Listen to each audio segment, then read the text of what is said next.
Vamos hoje começar com um poema. O que é o homem, afinal, que não conseguiram defini-lo? Para que serve o homem? Esse é um poema de Carlos Drummond de Andrade. E eu queria fazer uma paródia em cima dele com relação ao jogar. O que é o jogo, afinal, que não conseguiram defini-lo? Para que serve o jogo? Essa é uma pergunta que aparentemente é muito simples e, no entanto, é uma pergunta profundamente difícil e vasta. Eu não diria que é tão difícil, mas vasta. Jogar é tudo.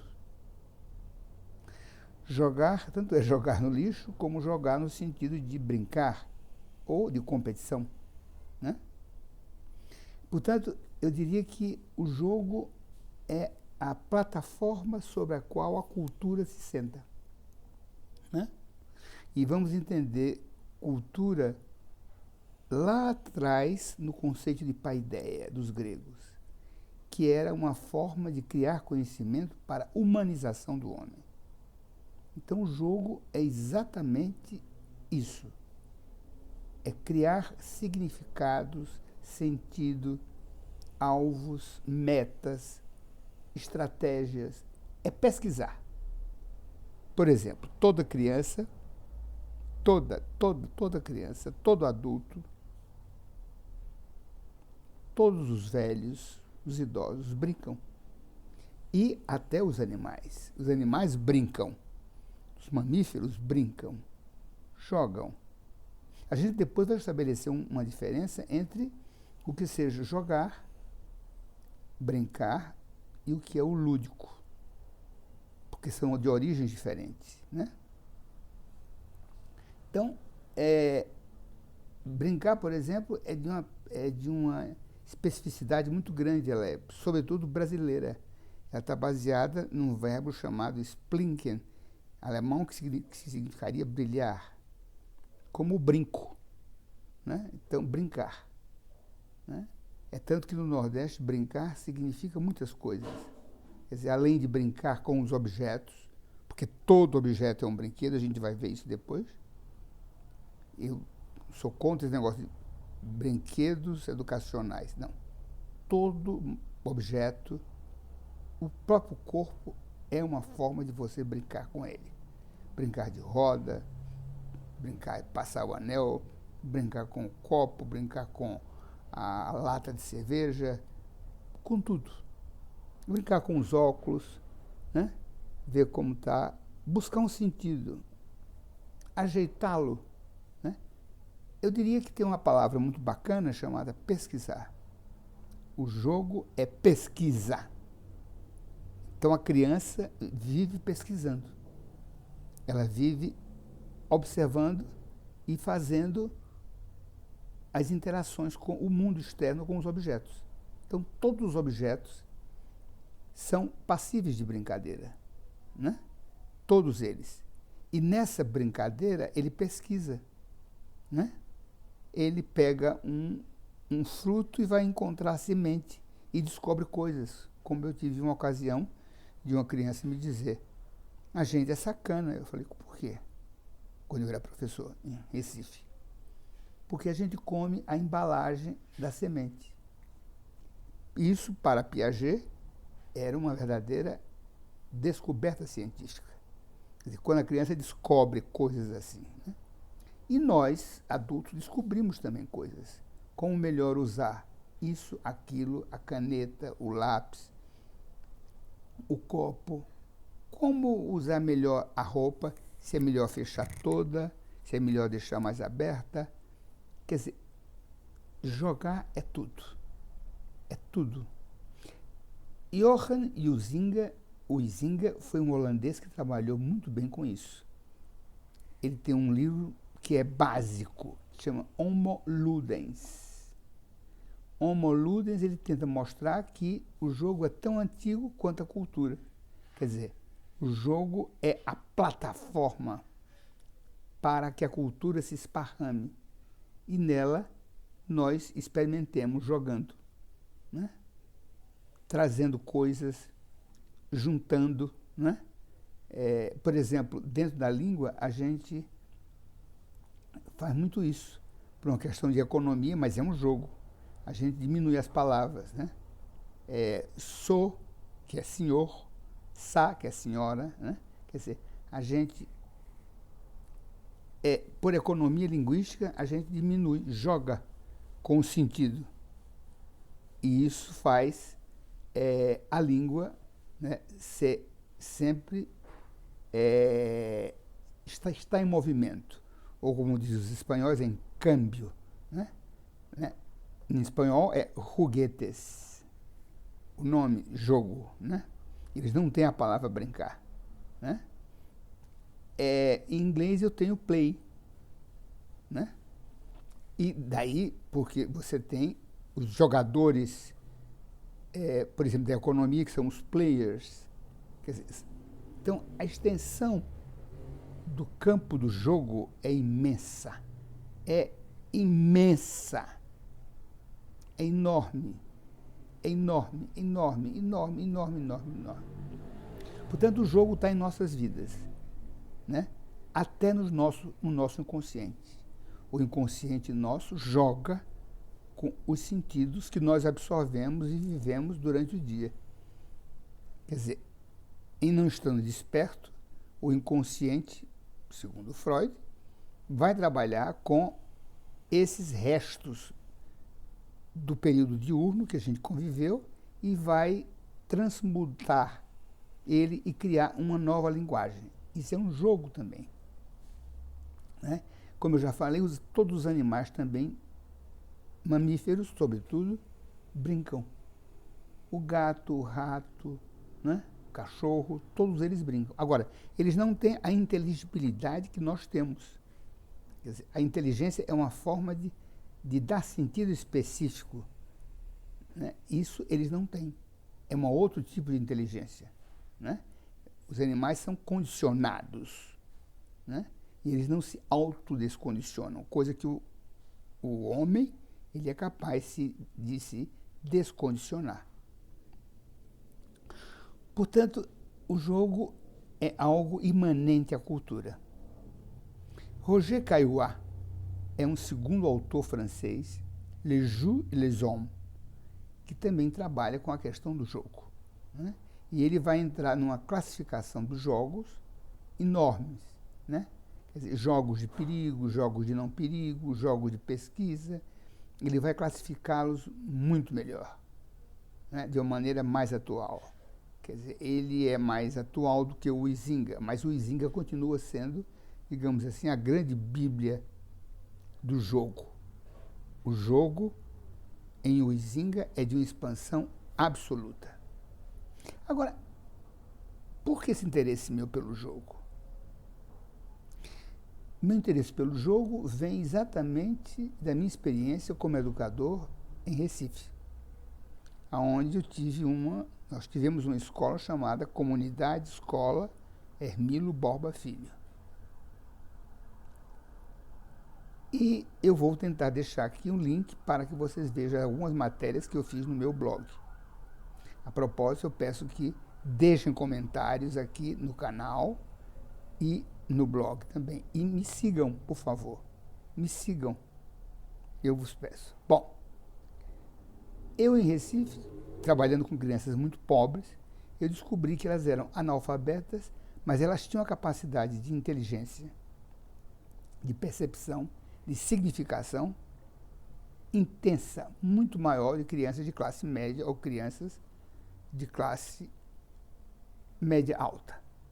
Por exemplo, elas eram como eu trabalhava com brinquedo, né, eu sentia que elas, por exemplo, elas passavam a mão numa madeira e diziam: essa madeira é boa para fazer o patinete, essa outra não é boa. A lata é a mesma coisa. Né? Quer dizer, eles têm uma vivência com os materiais que a criança rica não tem, porque eles trabalham com restos, com lixo verdadeiramente. Né? E eles se apropriam da resistência dos materiais. E isso é uma abordagem física, química, naturalmente. Então, os brinquedos artesanais, né, são joguetes, como dizem os espanhóis, né? Produzidos por essas crianças e que é uma estratégia para o conhecimento da física e da química. Quer dizer, então, o jogo ele pode estar a serviço da educação à medida que eu tenho uma metodologia e tenho, portanto, as metas, o planejamento, e eu vou ver qual tipo de jogo seria mais fácil para ele obter ciência de um conceito mais abstrato, né? Por exemplo, a pipa, coruja, como a gente chama no Nordeste. Por que ela voa? Né? Quer dizer, para que eu explique a questão da velocidade, do peso dos corpos do ar, eu vou viver soltando a pipa. Né? Então, o jogo, o brinquedo, ele é de uma riqueza absoluta.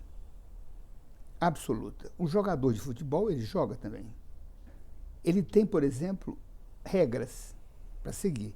Mas ele pode fazer, dentro das regras, um tipo de estratégia de performance que é puro jogo. É um jogo mais puro, né? Porque o jogo, enquanto competição, também é jogo. Né? Por exemplo, os games são jogos.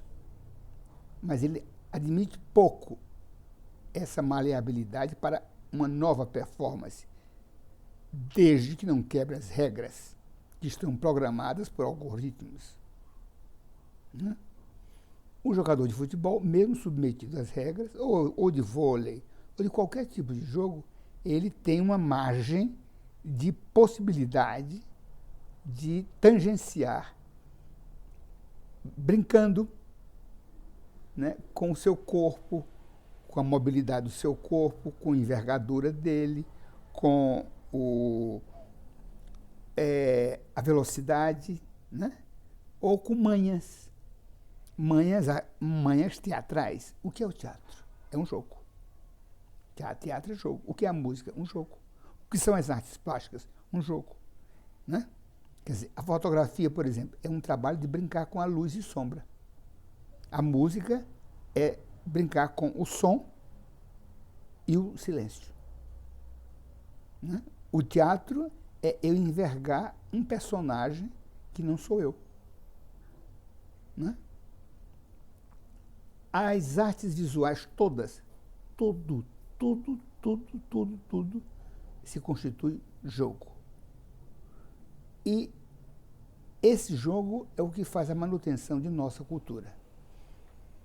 A minha preocupação, por exemplo, com a inteligência artificial é a falta de mobilidade, ou o restringimento, a restrição da mobilidade para jogar. Porque ele está atrelado a um algoritmo que você não pode absolutamente se desviar dele, sob pena de não haver essa inteligência. Que, aliás, eu concordo inteiramente com Miguel de Colelli quando ele fala que não existe inteligência artificial. Nem inteligência, nem artificial. A inteligência é de um organismo, portanto, vivo. Né? E a inteligência não é artificial.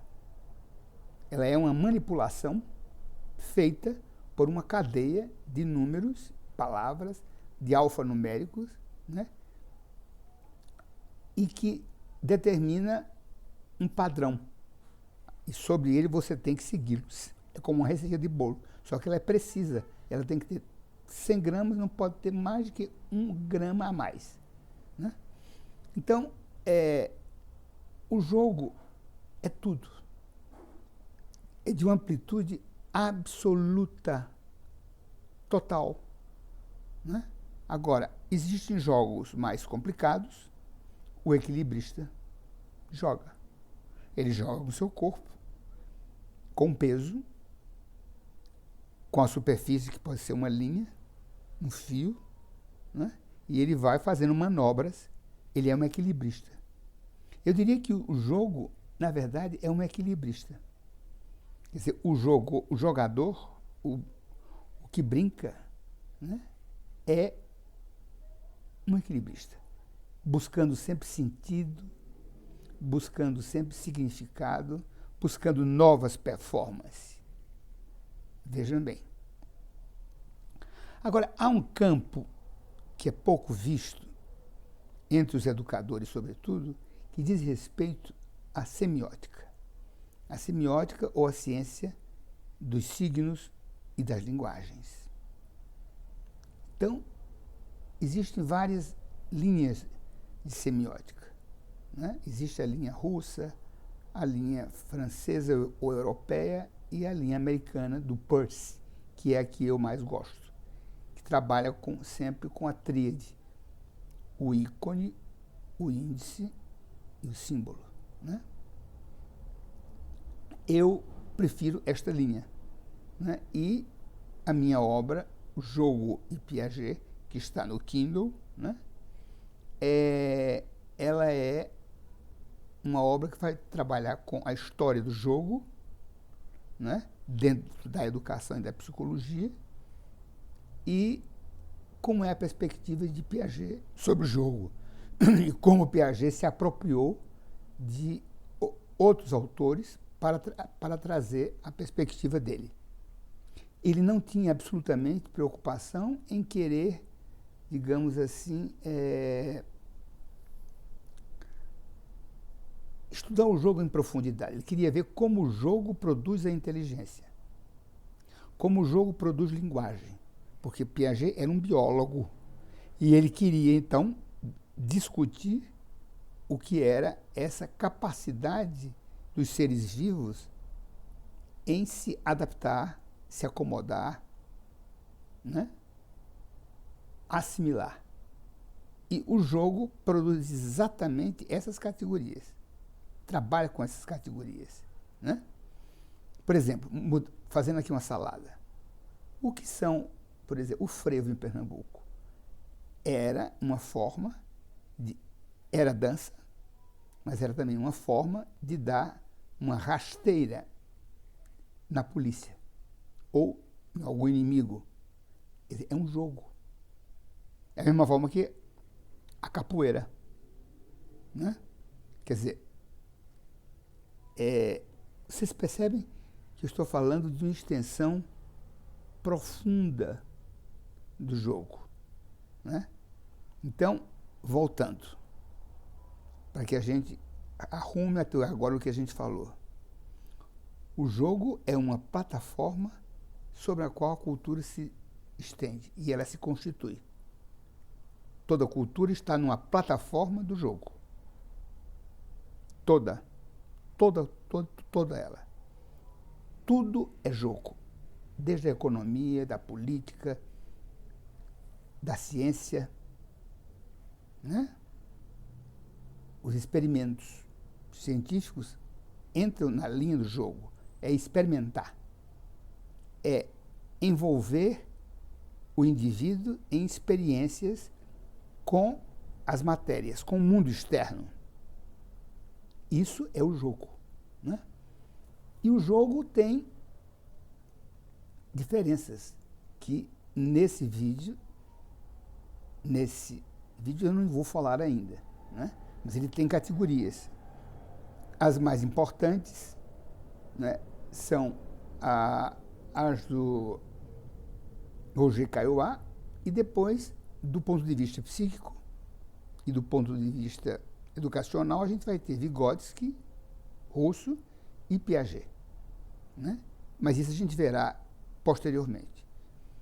Vamos também observar aqui que o jogo tem uma similitude muito grande com a produção de semiose, ou seja, uma produção de sentido, significado. Portanto, o jogo é um trabalho com a semiótica. Ela vai aplicando a semiótica, né? À medida que ela aplica a semiótica, ela produz semioses, sentido, significado, né? Quer dizer, na hora que a criança pega um lápis e coloca aqui, faz microfone, ele está retirando o sentido do lápis e transformando nele em outro. Agora, observem que ele não alterou a ideia de longo, que é o microfone, e que é o lápis. A mesma coisa ele faz. É um avião. O avião tem essa longitude aqui, essa coisa longa. Quer dizer, há uma percepção. Há uma percepção da materialidade da coisa, mesmo brincando. Né? Uma coisa que eu depois vi em autores sendo dito, é muita coincidência, mas acontece mesmo. Trabalhando no Centro Cultural São Paulo, aqui na capital, eu tive uma criança que me pediu para tomar água e nós atravessamos um pequeno caminho e que tinha uma espécie de canteiro de flores, etc., de plantas. Ele olhou para a margarida e disse, olha um pé de ovo frito. O que era essa? A margarida. A margarida é amarela no meio e branca. Então, é a gema e a clara. E eu disse, perfeito, é um pé de ovo frito. Sim, claro que sim. Né? Quer dizer, eu tenho que saber trabalhar, né, com essas similitudes, com essas assimilações que a criança produz. Eu posso até contestá-las, indagá-las, eu posso até tentar destrinchá-las, né? Eu lembro de uma criança que, inclusive, ela estava querendo fazer um boneco com uma garrafa não tão pesada, nada de grande peso, era uma garrafa de cândida de água sanitária, e ela queria colocar um nariz com um volume menor, mas um peso maior. E ela dizia, eu disse, por que você não colocou o nariz que você estava colocando? Porque a cola está podre. Eu disse, será que é a cola? Será? Depois eu passei por lá e ela colocou um copinho descartável daquele de café pequeno. Aí eu perguntei, a cola está podre? Ela falou, sai. Quer dizer, eu preciso fazer essa intervenção para poder ela perceber. É como uma interrupção psicanalítica. Eu preciso reforçar aquilo.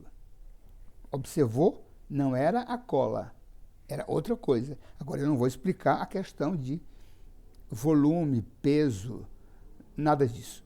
Mas que ela comece a entrar dentro desse mundo físico, aos poucos, com a experiência, sem dar-lhes o conceito. Isso é fundamental. Né? E se eu disser para vocês que a gente também trabalha com o jogo dentro dos descobrimentos espaciais. Né? Quer dizer, dentro da ciência como um todo. O jogo, ele é de uma vastidão absoluta, enorme. Né? E outra, antes que a gente esqueça, o jogo é comunicação. É comunicação com o outro, quando ele brinca em equipes, e ele é com os materiais. Quer dizer, há uma comunicação entre quer dizer, ele transforma a informação do material em uma comunicação. Daí a minha dissertação de mestrado sobre o jogo e Piaget, eu tento mostrar que é comunicação. O jogo é a produção de comunicação entre o sujeito e o mundo externo. O jogo, portanto, é profundamente significante para o desenvolvimento das linguagens.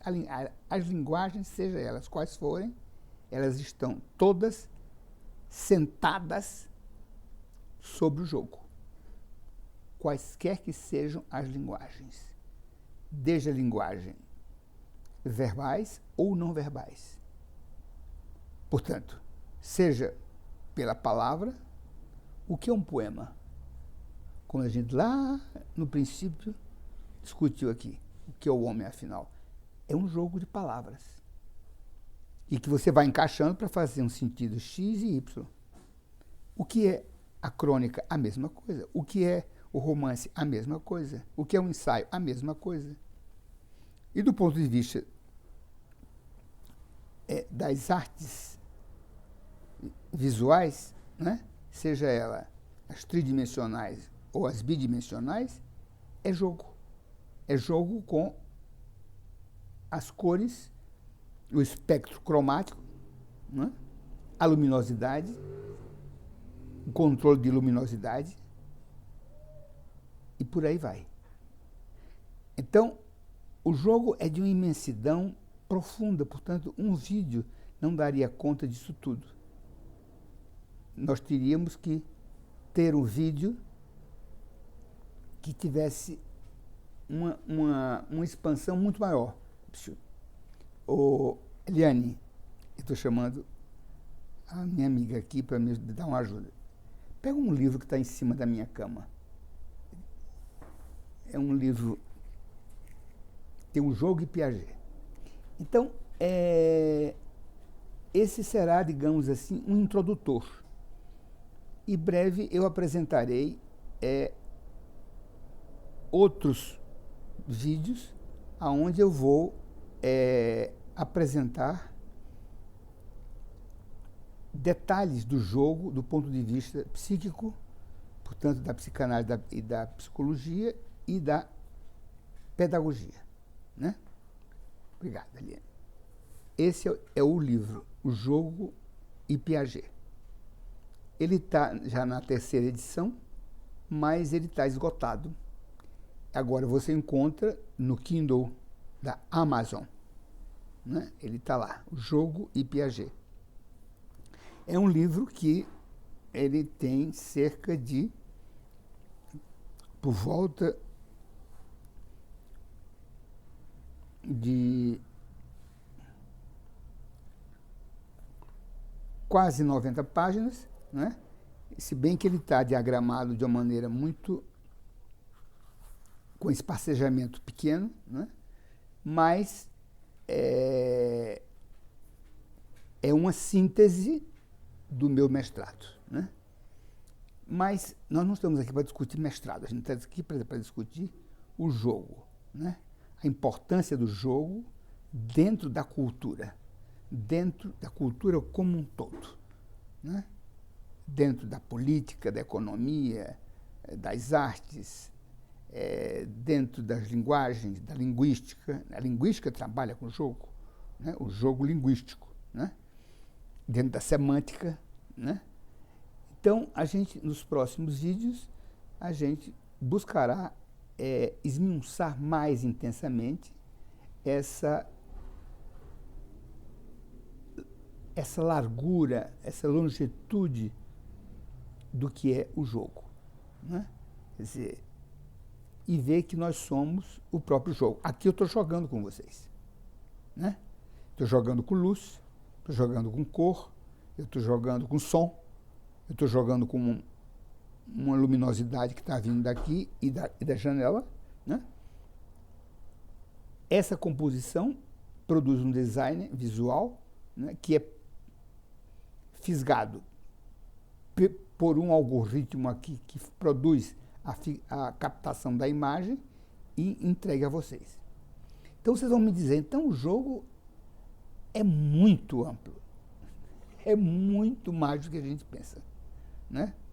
O jogo é algo que é fundamental para o pensamento, para a linguagem, para a humanidade. Quer dizer, o jogo, a intenção dele, sobretudo, segundo os gregos na paideia, é tornar o ser humano, humanizá-lo. Humanizá-lo.